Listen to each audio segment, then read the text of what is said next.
I'm Mary, 29, an accountant. I've always been the kind of person who thrives on order and predictability. But then, life threw me a curveball named Mike. We met at a mutual friend's birthday party. The moment I walked in, I spotted him across the room, laughing loudly, the center of attention. I was content to stay in the background, but my friend, Jess, had other ideas. "Mary, you've got to meet Mike. He's hilarious," Jess insisted, dragging me over to him. I remember thinking, this is going to be awkward, but to my surprise, it wasn't. Mike was easygoing, his laughter infectious. I found myself laughing more in that one evening than I had in months. "Hey, I'm Mike." "And you are?" he asked with a smile that reached his eyes. "Mary. Nice to meet you," I replied, a bit more enthusiastically than I intended. He cracked a joke about accountants being party animals in disguise, and I couldn't help but laugh. We spent the rest of the evening chatting. He was into graphic design, loved indie music, and had a passion for cooking. I remember leaving the party feeling lighter, happier. Mike had this way of making everything seem fun and exciting. Over the next few weeks, we saw a lot of each other. He'd show up at my apartment with takeout from the newest restaurant in town or tickets to a concert. "Life's too short for routines, Mary. Gotta mix it up," he'd say. I was drawn to his spontaneity, a stark contrast to my structured life. He had this knack for pulling me out of my comfort zone, and I loved it. But I started to notice little things. Like how he'd casually drop $100 on a night out without a second thought, or how he'd switch jobs because he got bored with the old one. I tried talking to him about it once. We were at my place, and I broached the subject as delicately as I could. "Mike, don't you think you should be a bit more careful with money? And maybe stick with a job longer?" He just laughed it off. "Mary, you worry too much. Life's about having fun. Money, jobs, they come and go." I wanted to argue, to explain that that's not how the world works, but I didn't. I let it slide, telling myself that it was just Mike being Mike. When he proposed, it was out of the blue. We were walking in the park, and he just blurted it out. "Marry me, Mary. Let's make this adventure official." It was impulsive, irrational, and completely Mike. And I said yes. We moved in together, into my house. It seemed like the perfect start to our life together. And I thought, maybe, just maybe, opposites could really attract and hold together. The days of laughter and impromptu adventures with Mike gradually gave way to a sobering reality. His carefree attitude, once the source of our connection, started to feel more like a growing divide. It was a Thursday evening when the first major crack appeared. I had stayed late at work to catch up on some demanding accounts. Tired and hungry, I arrived home, hoping for a quiet night. Instead, I walked into a scene that looked like the aftermath of a shopping spree. Bags from various stores were strewn across the living room, and there was Mike, lounging on the sofa with a self-satisfied grin. "Mary, you're home. Look at these deals I found today," he exclaimed, gesturing towards the bags. I dropped my keys on the table, feeling a knot tighten in my stomach. "Mike, we talked about this last week, about saving money and cutting down on unnecessary expenses." He shrugged, flipping through a magazine. "Yeah, but these were on sale. Besides, we needed some of these things." I picked up a receipt from one of the bags and felt my heart sink. "Needed? Mike, these are luxury items, not essentials. We have a budget for a reason." Mike looked up, his expression shifting from casual to defensive. "Come on, Mary, don't be such a killjoy. We deserve to treat ourselves once in a while." I sighed, trying to keep my voice calm. "It's not about being a killjoy, Mike. It's about being responsible. We have bills, a mortgage, and we agreed to save for a rainy day." He rolled his eyes and tossed the magazine aside. "You always make a big deal out of everything. Can't you just relax for once?" Then, one morning, I found an envelope addressed to Mike on the dining table. It was from his workplace. Curious, I opened it and felt my world tilt. Mike had resigned from his job without a word to me. When he finally came down for breakfast, I confronted him, the letter in my hand. "Mike, what is this? You quit your job? Why didn't you discuss it with me first?" He poured himself coffee, unfazed. "Yeah, I quit. That job was a dead end, Mary. I need something better, something that excites me. But how are we going to manage our expenses? We need 2 incomes, Mike." "You know this," I said, my voice rising with frustration.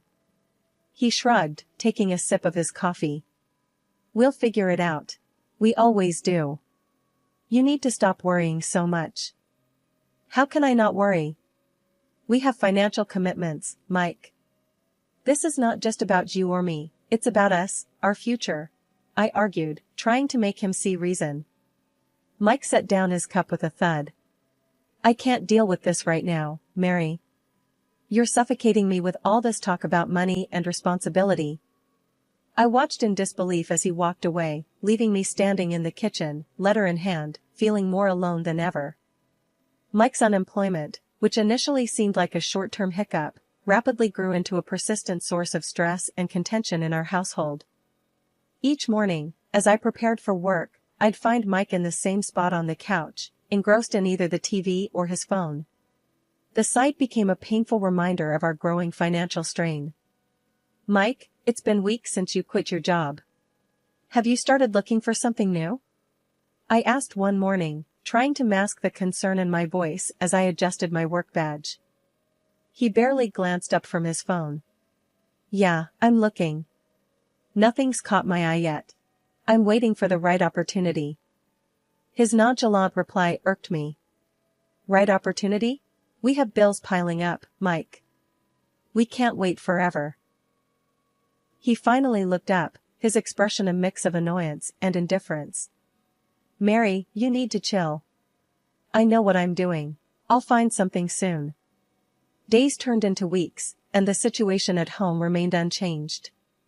I began to take on extra hours at work to keep up with our financial obligations, my exhaustion growing with each passing day.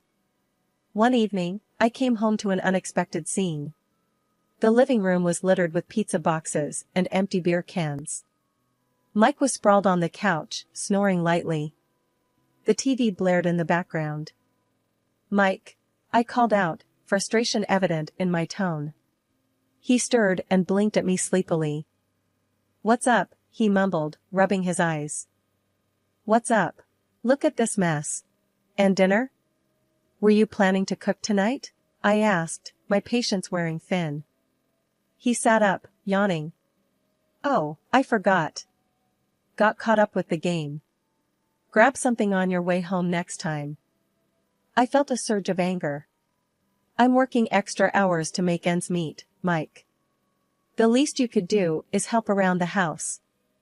He stood up, stretching lazily. "I didn't ask you to work extra. You're choosing to stress yourself out." The conversation escalated quickly. "Choosing to stress out? Mike, if I don't, how are we going to survive? You're sitting here doing nothing while I'm out there trying to keep us afloat." Mike's expression hardened. "I'm not doing nothing. I'm trying to find a job. You think I like being stuck at home? Trying? By sitting on the couch all day? You're not even trying, Mike. This isn't what I signed up for when we got married," I shot back, my voice tinged with both anger and sadness. Mike scoffed. "Well, sorry for not living up to your perfect standards, Mary. I didn't realize I married a nag." I was taken aback by his harsh words. "A nag? Is it too much to ask for a partner who contributes? I don't understand how you can be so relaxed about our situation." He grabbed his jacket, heading towards the door. "I need some air. I can't deal with this right now." The tension in our home had reached a boiling point. Every conversation with Mike about responsibility and our future ended in a heated argument, leaving a cold silence in its wake. I was tired, both physically from the extra hours at work and emotionally from the constant strain at home. One evening, as I sat at the kitchen table, sorting through bills and trying to make the numbers work, I realized something had to give. "Mike," I began, my voice steady but firm, "we need to talk. This can't go on any longer." He glanced up from his phone, his expression indifferent. "What now, Mary?" "It's about your job situation. Or rather, the lack of one. It's been months, Mike. We're sinking here, and you don't seem to care," I said, the frustration evident in my tone. Mike let out a heavy sigh. "Here we go again. Look, I'm trying, okay? You think I enjoy this? You think I like seeing you stressed all the time? Then do something about it. Find a job, any job. We need 2 incomes, Mike. We agreed on this when we got married." I shot back, my patience wearing thin. He stood up abruptly, his chair scraping loudly against the floor. "You think it's so easy, huh? Just snap my fingers and a job appears? You don't get it, Mary. The market's tough. I need something that suits me." "Something that suits you?" I repeated, incredulous. "We don't have the luxury of waiting for the perfect job, Mike. We have bills, a mortgage, responsibilities." Mike paced the room, running his hands through his hair. "I can't deal with this pressure, Mary. It's constant with you. Nag, nag, nag." I stood up, facing him. "This is not about nagging, Mike. This is about our life, our future. If you can't understand that, then maybe this isn't going to work." Mike stopped pacing, his eyes meeting mine. "What are you saying?" I took a deep breath. "I'm saying that if you don't find a job, if you don't start taking our situation seriously, then maybe we need to rethink this marriage." The words hung heavy in the air between us. Mike's face hardened, and for a moment, he said nothing. Then, without a word, he grabbed his jacket and stormed out, slamming the door behind him. I sat back down, my hands trembling slightly. I hadn't meant for it to come to this, but the endless cycle of arguments and indifference had worn me down. Days passed with no word from Mike. The silence was both a relief and a worry. Then, late one evening, my phone rang, jolting me out of my thoughts. It was the hospital. "Mrs. Smith? Your husband, Mike Smith, was brought in after an accident. He's stable, but he sustained some injuries." The news hit me like a punch to the stomach. I rushed to the hospital, my mind racing with worry and 1,000 unanswered questions. The sterile, impersonal atmosphere of the hospital was a sharp contrast to the emotional turmoil I was feeling. Sitting beside Mike's hospital bed, I watched him, his leg in a bulky cast, his face reflecting pain and vulnerability. It was a side of Mike I hadn't seen before, and it stirred a complex mix of emotions within me. As Mike's eyes fluttered open, he squinted at me, confusion giving way to realization. "Mary? You're here." His voice was weak, laden with a mix of guilt and relief. I forced a smile, trying to keep the conversation light. "Yeah, I'm here. How are you feeling?" He winced as he tried to adjust his position. "Like I've been run over." Which, I guess, isn't far from the truth. "What did the doctors say?" "They said you were lucky. The injury could have been worse. It's a severe fracture, and you'll need time to heal," I explained, watching his face for a reaction. Mike exhaled deeply, his eyes meeting mine. "Mary, I'm sorry. I've been such a fool, and now this," his voice trailed off. I sighed, feeling a wave of conflicting feelings. "Mike, we can sort through all that later. Right now, you need to focus on getting better." But he persisted, a hint of urgency in his tone. "No, I need to say this. I've been self-centered, and I've put you through so much. This accident, it's made me see things differently." I listened, unsure of how to respond. "I appreciate you saying that, Mike. But it's going to take more than words to fix what's been broken." He nodded solemnly. I know, and I want to make it right. I'll find a job as soon as I'm able. I'll help out more around the house, whatever it takes. The conversation was briefly interrupted by the nurse who came in to check on Mike's vitals. After she left, we resumed our talk. Mike, it's not just about the job or the housework. It's about us, our relationship. We've been drifting apart, and it's going to take effort to bridge that gap, I said, my voice steady but filled with emotion. He reached out, taking my hand. I know I've messed up, Mary. But this accident, lying here, all I could think about was you. How much you mean to me, and how I've taken you for granted. I felt a lump in my throat. His words were touching, yet I was cautious. I want to believe you, Mike. I really do. But we've had so many false starts. I need to see that you're serious about this change. The nurse returned, her cheerful demeanor a stark contrast to the heavy mood. We're going to start some mild physiotherapy soon. It'll be a journey, but you're in good hands. After she left, Mike looked at me, a newfound resolve in his eyes. I know it's going to be a long road, but I want you with me, Mary. If you're willing to give me that chance. Bringing Mike home from the hospital marked the beginning of a new, challenging chapter in our lives. His broken leg meant he was confined to the bed or the couch, and his dependence on me for the simplest of tasks was a stark change from his previous self-reliance. The first few days were a flurry of adjusting to the new routine. I juggled my work commitments with playing nurse to Mike. One evening, after a particularly long day at work, I came home to find Mike glaring at the TV, a frown etched on his face. Mike, how are you feeling? Do you need anything? I asked, dropping my bag and kicking off my shoes. He turned his head, his expression sour. Where have you been? I've been calling out for help to get to the bathroom, and you were nowhere. I felt a twinge of guilt mixed with frustration. I had to stay late at work, Mike. You know my job is demanding. I can't just leave whenever I want. He scoffed. Well, maybe your job shouldn't be more important than your husband. As the days went on, Mike's demands grew. He wanted specific meals at specific times, his medication handed to him on the dot, and constant attention. If something wasn't to his liking, he made sure to voice his displeasure. One Saturday, I spent hours preparing his favorite dish, hoping it would lift his spirits. As I set the plate down in front of him, he looked at it and then up at me with disdain. This is what you made? It's too salty. Can't you do anything right? I felt my patience snap.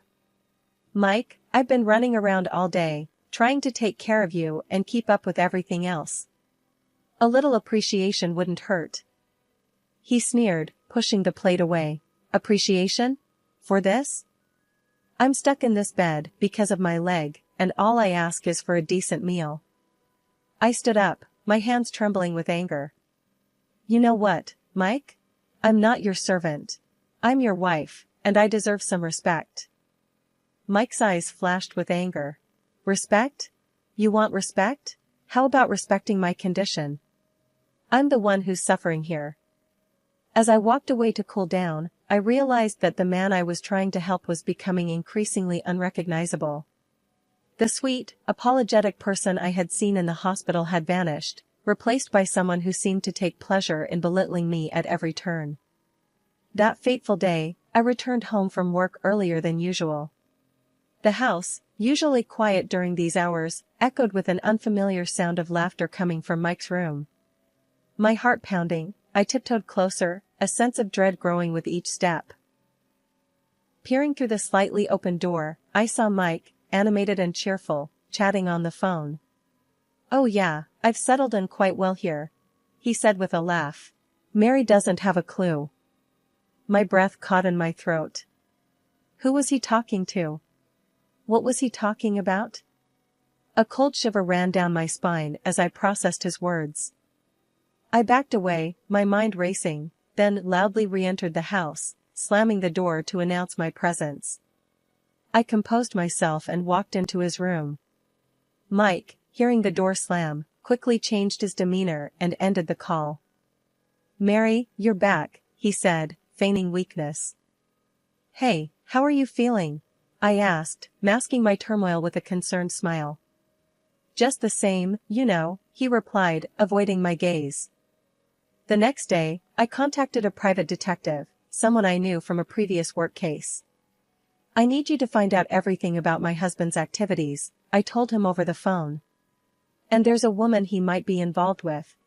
While the detective did his work, I played the part of the dutiful wife. It was agonizing, acting as if everything was normal when every instinct screamed that my world was falling apart. 2 weeks later, the detective got back to me. The news was worse than I had imagined. Mike had been in an accident with his mistress, who was listed in the police reports. The detective provided me with her name, and a quick search on social media revealed her profile, filled with pictures of her and Mike looking intimately close. But there was more. The detective had uncovered Mike's gambling debts, a staggering amount that threatened to drown us financially. I sat in the living room, the evidence of Mike's betrayal laid out before me, feeling a mix of anger, disbelief, and heartache. How best to unveil his deceit? How to make him realize the gravity of his betrayal? For now, I kept these thoughts to myself, waiting for the right moment to turn the tables. The morning light filtered through the curtains as I steeled myself for the confrontation ahead. Entering Mike's room, where he lay with his broken leg, I braced myself for the performance of a lifetime. "Mike, I need to talk to you about something important," I said, my voice calm but firm. He looked up, irritation flashing across his face. "What now, Mary? Can't you see I'm in pain here?" I maintained my composure. "I've made a decision for your better care. You're being moved to a state medical facility tomorrow. They're equipped to handle your rehabilitation more effectively." Mike's expression turned from annoyance to panic. "What? No, you can't do that. I want to stay here, with you." "I'm sorry, Mike, but this is for the best." "I'll start packing your things," I said, turning towards the door. As I closed it behind me, I heard the frantic rustling of sheets and Mike's hurried voice calling someone on the phone. "She's sending me to some facility. You have to help me." About an hour later, a car pulled up outside. Mike's mistress barged into our house, her face a mask of determination and concern. She marched directly to Mike's room, with me trailing behind. "I'm here to take him with me." "He's not going to any facility," she declared, her voice laced with a sense of ownership. I followed her into the room, my heart pounding, but my face calm. "I'm glad you're here. This was all a setup to get you to show your hand." Mike and his mistress exchanged a look of confusion and fear. "What are you talking about, Mary?" Mike asked, his voice quivering. I held up the evidence collected by the detective, photos of them together. "This is the proof of your affair. I'll be seeking compensation for this betrayal." The mistress laughed, though her eyes betrayed her nervousness. "I can pay whatever you want. He's coming with me." My smile was thin, but confident. "You should know, he's neck-deep in gambling debts, and without a job, he can't afford his medical bills or insurance. Are you ready to handle all that?" Her face went pale, the implications of what I'd said slowly sinking in. Mike's eyes darted between us, a look of utter helplessness on his face. "But I can't deal with all that," she stammered, her confidence crumbling. "Seems like he's your problem now," I said with a cold finality, turning to leave the room. The following weeks were a whirlwind of legal proceedings. I filed for divorce, ensuring I received a fair settlement for Mike's betrayal and deceit. His mistress, now burdened with his financial and medical responsibilities, quickly found herself overwhelmed. Rumors reached me over time about their strained relationship, riddled with arguments and financial woes. Mike's downfall was a tale of his own making, and his mistress was now ensnared in the web of consequences. As for me, I found solace in my newfound freedom and independence. The betrayal had been painful, a stark lesson in trust and deception. Yet, it also imparted a strength I never knew I had. I moved forward with my life, emboldened by my resilience and determined to find happiness on my own terms, free from the shadows of deceit and betrayal.